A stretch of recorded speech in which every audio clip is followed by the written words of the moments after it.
Action Art here, where I review action figures and toys, then illustrate them and share with you, the viewers. Up first is the 2023 Hasbro Star Wars Vintage Collection Boba Fett in the vintage comic art style. This is going to be figure number VC277. Is this a retailer exclusive? Yes, this is a Target store exclusive. Pre-orders for this particular figure opened up last year on December 14 of 2022, but recently delivered September of 2023. So that's about 9 months from pre-order to the day it arrived to my doorstep. So while I had this pre-ordered, I did manage to see this figure at least once on the pegs, but after that they were nowhere to be seen again at my local Target stores. Not to mention currently out of stock on the Target app. So this color palette is taken from the December 1980 Marvel Comics issue number 42, which only cost 50 cents. I read somewhere that this is technically Boba Fett's first appearance in volume 1 of Marvel Comics. Honestly, this was a comic cover I always hoped to find at some random book sale over the years, but no luck at all. Recent eBay sales show the comic was fetching anywhere from $30 for a fair condition cover versus a graded version, which gets $125 for a graded 7.0, and someone was willing to drop $310 for a graded 9.6. So for now, I'll just settle for a digital version of this comic and this figure right here. First off, you'll notice Bosk and Dangar were both brought in a little closer, both just behind Boba Fett's shoulders. And now the bounty hunters, although they kept the comic bubble, they did change the background of the art. The comic cover is just a full white circle background, whereas the card back shows the bounty hunters inside a ship. This figure looks to be the first time officially released by Hasbro. I wanted to start off my new channel with one of my all-time favorite Star Wars characters, Boba Fett. To order 2 of these figures, which arrived in a typical Target shipping box. And in this case, the item had plenty of room with bubble wrap packaging on the inside. However, you'll notice on this copy here, this item still arrived damaged with a bent corner. So this one automatically would become an opener for this review. So let's go ahead and open up this figure.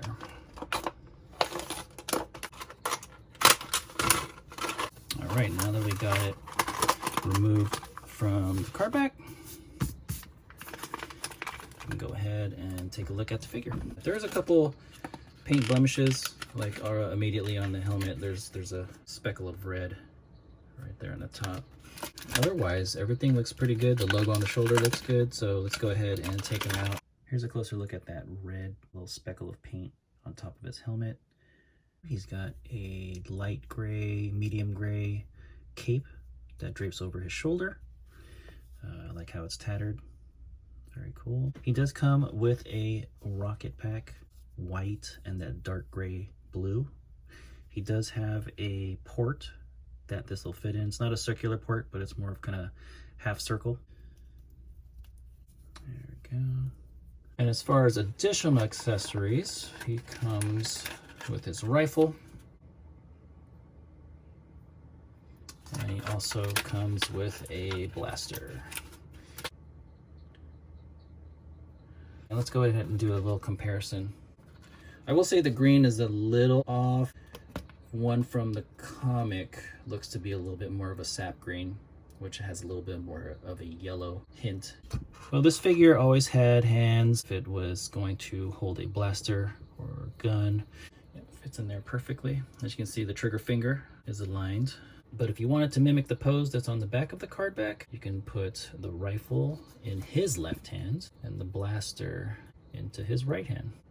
Pretty cool. As far as articulation, we've got his helmet here, which is removable. So there's definitely not a separate head underneath. We can pop that right back in. So it does go 360 all the way around. Articulation for the arms. It only goes up to here towards the front. It's actually hindered from the shoulder armor. And when bringing it back, Same issue, same thing with the other arm, only goes up this high. The arms do swivel, wrist articulation, but it does have a hinge, and that's perfect for figures that need to get in those poses holding weapons. The torso turns left and right, kick up that high, go that far back, does bend at the knee, does have ankle articulation as well. We got the good old vanilla pose. We could do maybe a pose with his blaster.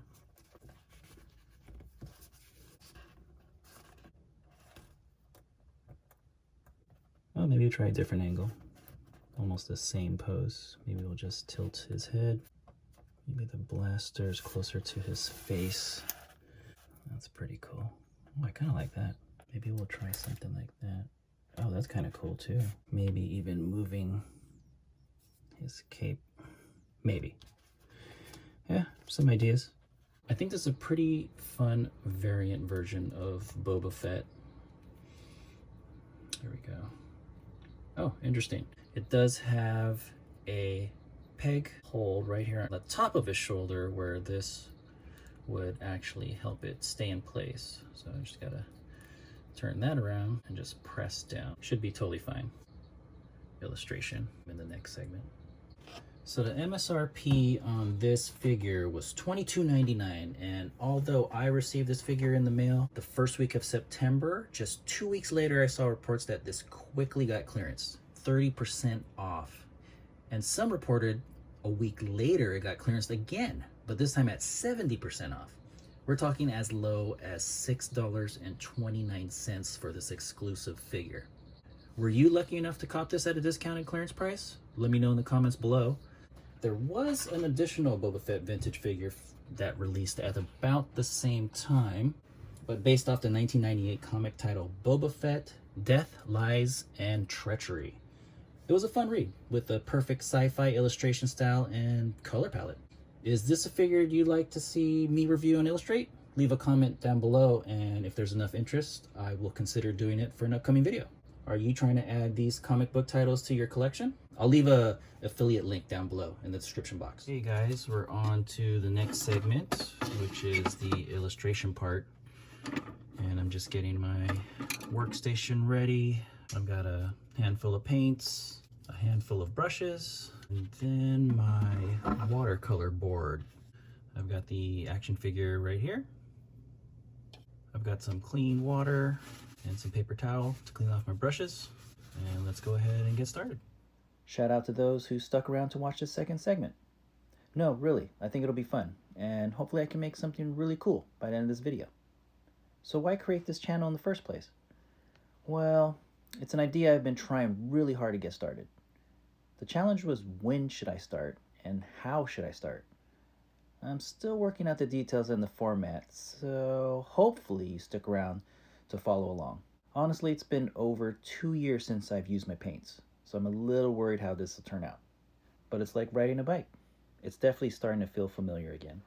My goal is to try and produce 3, maybe 4 videos a month, but even that seems like a stretch. I'll share a little bit about my process here, including obstacles and mistakes along the way. Here you'll see I quickly mix some greens to match the Boba Fett figure. Since I have a large mixture of that green, I go ahead and apply it to his helmet and his chest armor. From there, I can begin working on the shadows and the highlights.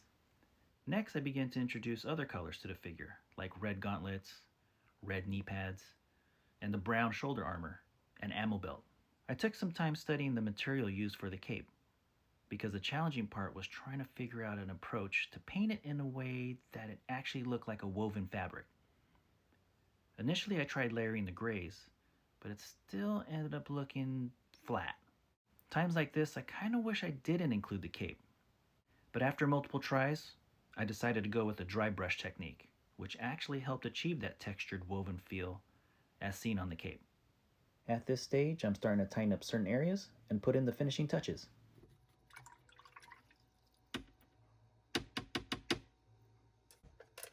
Here's a quick comparison with the finished painting and the action figure.